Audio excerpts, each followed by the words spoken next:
Section 3. You will hear two students talking about the moa with the lecturer. First, you have some time to look at questions 21 to 26.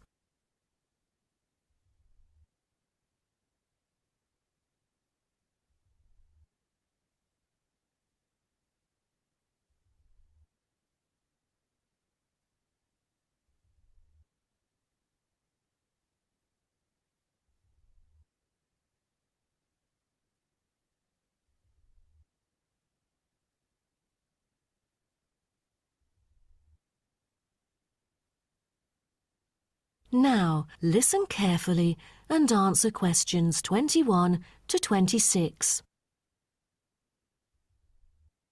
Thank you all for coming here today to hear about the moa, a kind of animal which has been extinct for a long time. Well, first of all, we look at what the moa are. The moa are 9 species of flightless birds endemic to New Zealand. They were the dominant herbivores in New Zealand's forest, shrubland and subalpine ecosystems for thousands of years. But around 500 years ago, they all went extinct. When I mention extinct animals during ancient times, you may immediately think of dinosaurs, which disappeared around 66 million years ago. Fossils of dinosaurs, which we use to study, are large in number, but not many of those of moa remain, though both animals appeal to people today. So, the moas sound more mysterious now. But sir, I've got a question about these flightless birds. How can we distinguish them from other birds? That's a good question. Birds are commonly characterized by being warm-blooded, having feathers and wings, usually capable of flight, and laying eggs, while the flightless moa, until their extinction, were the largest birds in the world.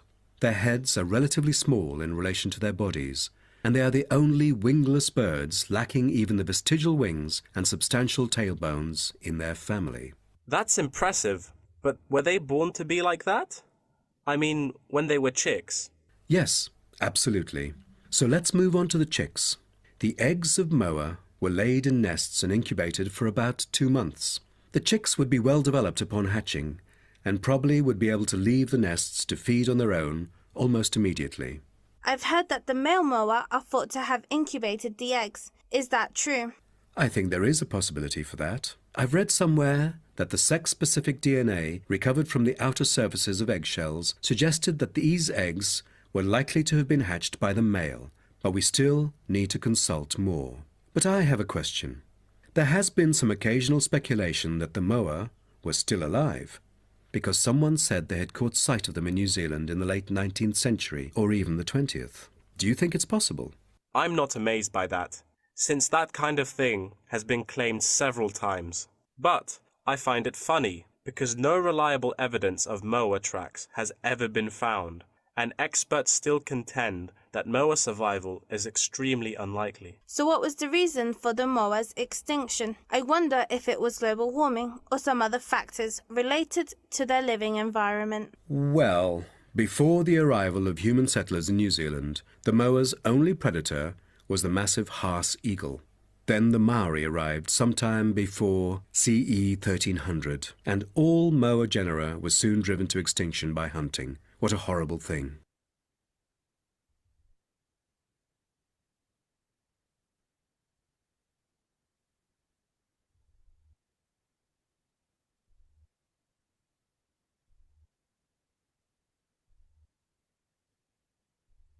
Now, listen and answer questions 27 to 30.